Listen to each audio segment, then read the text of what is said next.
Okay guys, no time for pleasantries. We got a situation on our hands here.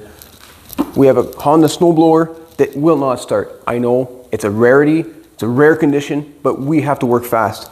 All right, let's get it going. Clear.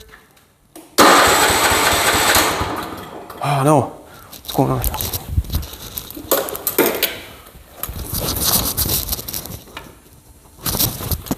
I need 50 cc's of premium gas, stat.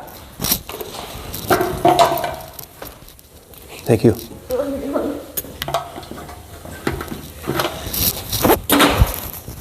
Come on, girl. Come on, girl. You got this. Clear. Oh no, the voltage is dropping. We're losing it. Clear. Oh, no. Come on, girl. Come on. You got this. Stay with us. Stay with us. Going to 200 amps. Clear. Okay, I'm going in manual, guys. This is bad. We're going.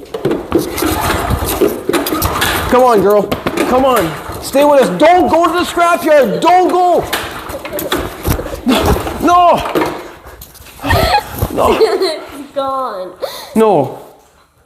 No.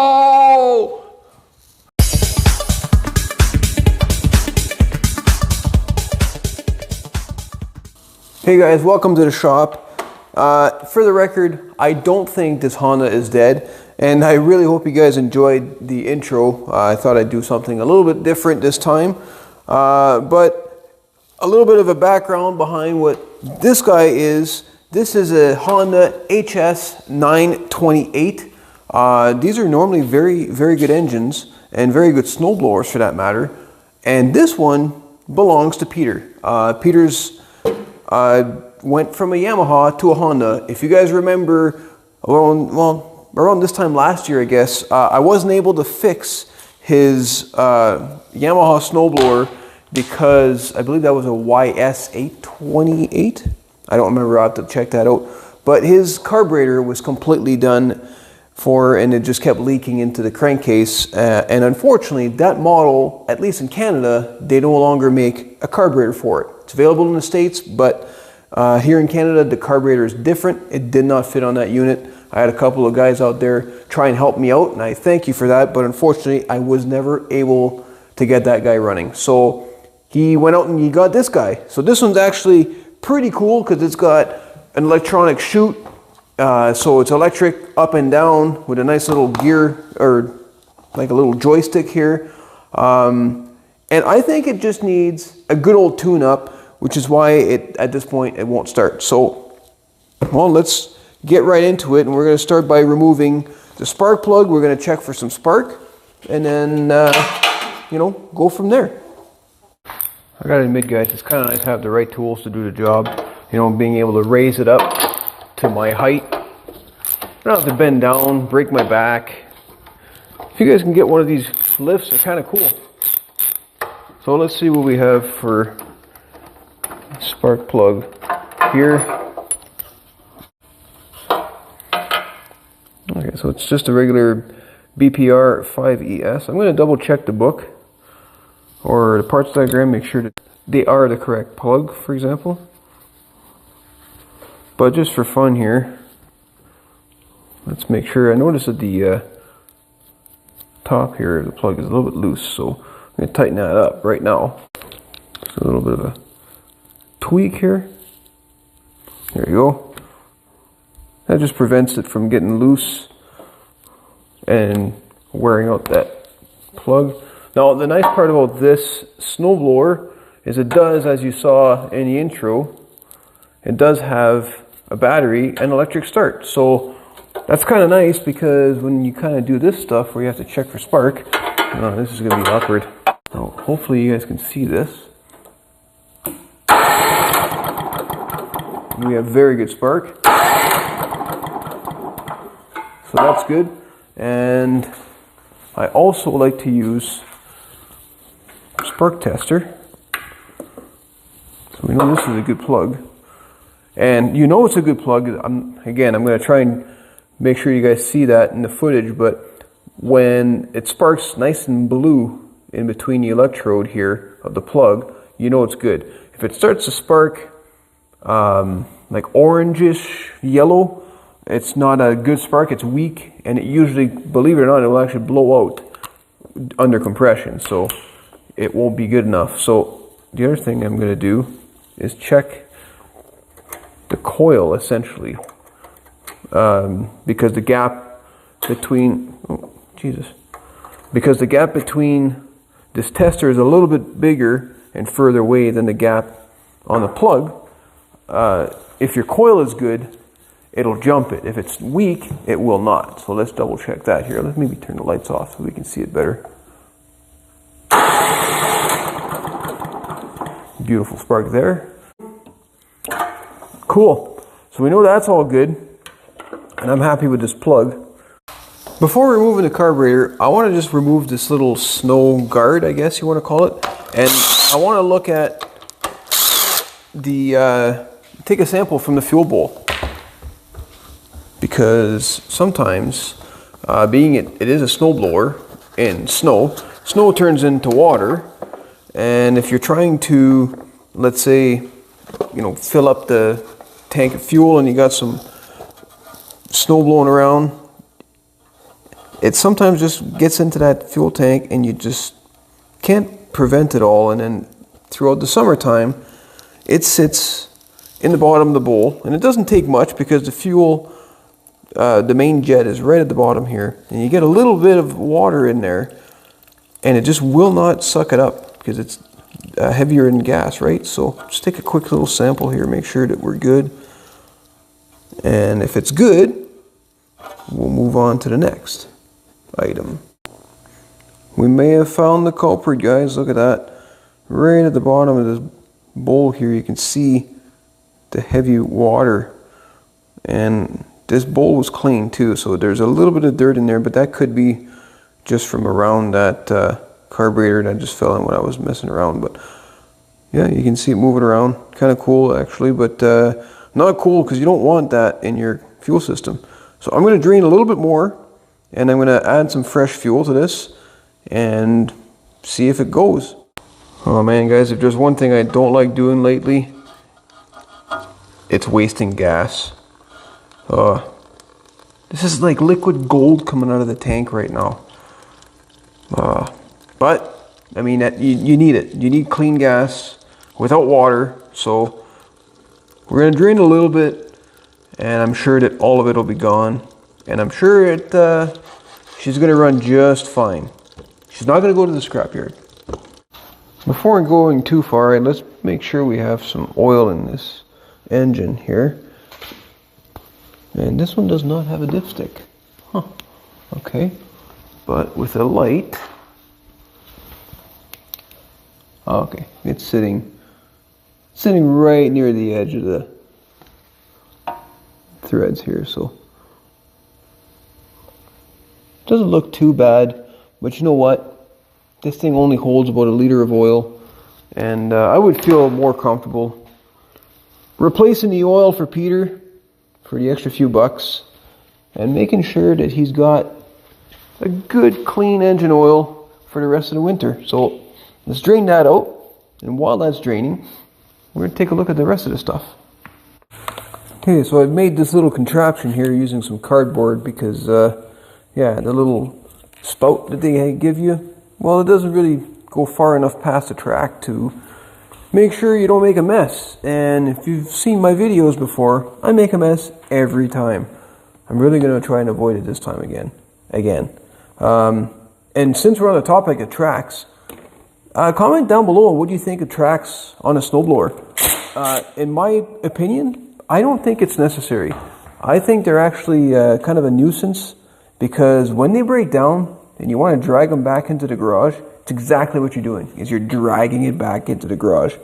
You cannot, look at that. Look at that.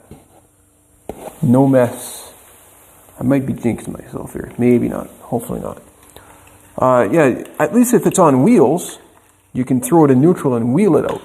But, you know, on tracks, and they get cold, of course, in the cold, and they get hard, I should say, in the cold, they're not fun. Ah, look at that, I knew I could do it. No mess. All I need to do now is tighten up this drain plug and then take the cardboard away, and then it'll be official. And I'm going to use an old sock here to clean up any little bit of remnants of oil that may leak out. That's why you keep old socks, you know, just to clean up. Oh, you know what? Oh, there's still a mess. It's all over the track. And I made a cardboard tray and a whole bit. I'm cursed, guys. I can't change oil without making a mess. It just never happens. Well, when I found the dipstick, guys, it's actually on the opposite side of the engine. I forgot that some of these Hondas have dipsticks or fill or they have fill ports on both sides of the engine. Why was that such a tongue twister? Anyways, I always like to give these quarts of oil a little bit of a shake before pouring them in so that all of the goodies and additives and that kind of stuff get mixed up and they don't stay in the bottom of the container. So let's fill her up. Drink some fresh 5W30. It's good for you. Oh no, here's another mess. Where's my sock? I was getting too excited about the oil there. Going too quick. Good to the last drop. There you go, that's good enough. Quick check up here in the auger section. Everything looks pretty good. We got some shear bolts in place. These are different when it comes to the Honda stuff. They like to do things differently, of course. But check out the size of these gearboxes up front. They're not like the other stuff you see from big box stores, I should say. They're usually pretty beefy, really well designed, and again, even these like the actual metal here is nice and thick. So I'm going to give this a quick spray here while I'm in there, because these bearings could use a little bit of love from time to time. These ones look to be rotating just fine. Every little bit helps. So we're looking good here. And next up, before we go too far, I'd like to remove the cover for the belts and take a good look at the belts. And that'll give us an idea as to whether or not we should order some parts or just try and start it and hope for the best.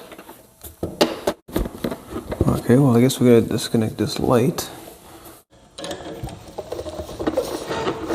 Man, this is like the longest bolt holding a small little light. Oh, there we go. I think we got it. Well, it's not super long, but it's long enough when you're doing it by hand. Because I don't have a ratchet wrench that fits that. I should get some. No, I think it's loose. Just gotta shimmy it out. Okay, interesting. Interesting!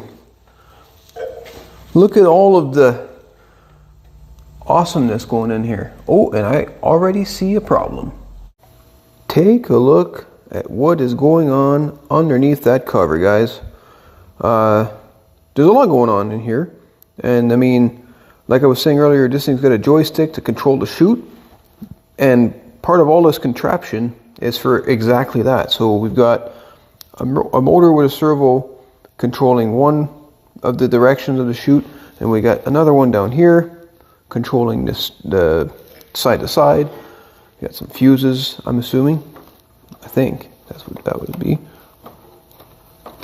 Anyways, I don't want to deal with that just yet. And of course, we've got a spider living in, you know, a Honda. What better place to live but a nice Honda? But what I was looking at was the belt, because that's what we're in here for. And check it out, the belt isn't even on the pulley. So we're going to have to try and figure out what's happened there. It's not, yeah, that's gross. I mean, we're going to clean this up, obviously. It's not in the worst shape. I mean, I've seen belts do more work with a lot less meat on them. So I think we'll be okay. at least for a little while. We're going to take a good look at it after it's cleaned up. It might just be really dirty and looks worse than it is, but yeah, look at all this stuff here. And wouldn't you know it, I can get the belt on top. That actually worked out not too bad at all, but I can't get it down here. There is zero room to do anything. So guess what we're doing? We're going to have to split it. And if you ever split one of these Hondas apart, or even a Yamaha for that matter, I've already started. Here's a bolt down here. There's a series of bolts right alongside here on both sides. And of course, well, I had to remove some of this contraption that I was talking about that was sitting over here for wiring, and we're gonna have to try and make sure that nothing else is in the way. Usually on these, the belts and all that stuff stay with the unit, like with the power unit, and then the auger separates. We're gonna find out. I want to separate just enough so I can get my hands in there and get that belt going. But yeah, not fun, because it involves, like I was saying, a lot of cursing and swearing. If you were wondering how many bolts holds the auger to the power unit, there is a total of 10. So you got 5 each side, so you got 1 on top, 3 here, and then you got 1 on the bottom. Don't forget this one on the bottom, on both sides. And then we can tilt it back. Hopefully this should go nice and smooth. Don't want to go too far and drop everything off my lift, but we want to go far enough that I can reach my hand in there. Alright, cool. I think that's all I need. So, let's see. Yeah. Yeah, now I can get in there. Now that's more gooder. We can actually make our way down to this pulley, put that on. I'm going to leave this one as it is, because when I put it back together, it should realign itself. This is obviously your auger belt. This is the one that drives the tracks. Oh, and speaking of tracks, before I forget, I want to show you guys something. I was talking earlier about how these can be a pain in the butt to drag back in if, you know, your unit stops to work and it stalls out or something like that. There is, right back here, this is, so we got the drive handles. So right back here, you've got a release and an engaged. So being that this is hydrostatic, you can open this up to a release, and what that does is it allows the fluid to flow freely inside this hydrostatic unit. It's still going to be hard to move, but you're not overcoming the fluid as well. You're only overcoming the friction of the tracks. So just another tidbit in case you guys didn't know about that. Now that everything is back in track and on the pulleys, we can fold it up again and throw all the 10 bolts back in. So this should be the exact reverse of what we did to get it here. So we're just gonna nicely ease it back into place and hope that everything takes its place. Looks like it didn't. What is going on? So we got this side in, and make sure the belt's in there. Always mind your fingers, guys. And there you go. Now we just throw the bolts in place. Well, we don't throw them. We're going to tighten them, torque them in place. And then when this is all back together, we should be able to fire it up. Moment of truth, guys. She's all back together. The belts are in place. The belts are okay. We know we don't have any water in the fuel bowl of the carburetor anymore. Battery is good. We just have to turn the key and hope it starts.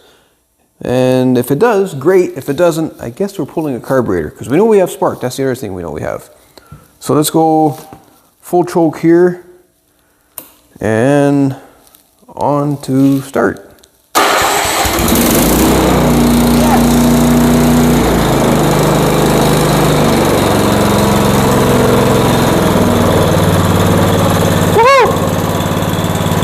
Oh, that's a relief.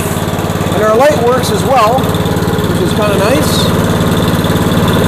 Not very bright, but It does work.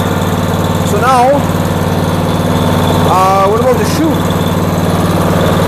Oh, that's cool. I've never used one of these before.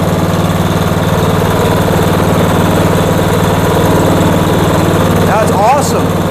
It's like the easiest thing to use ever.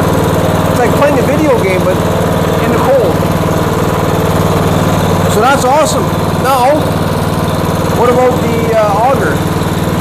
Let's point this away from anything, just in case. Aha! Yes. And the drive. Oh yeah, disengage.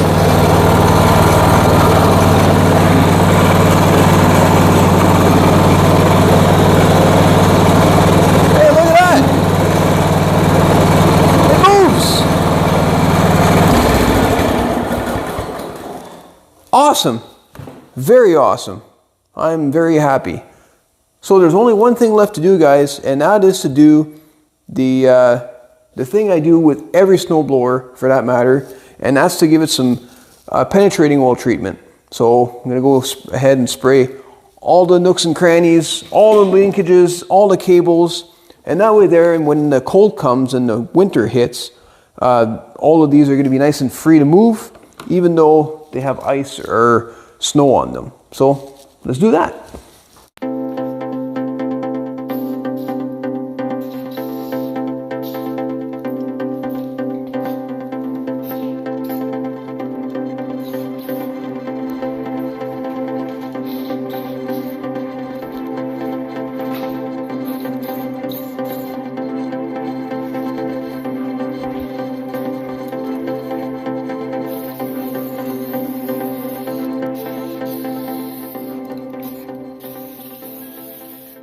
There you have it, guys.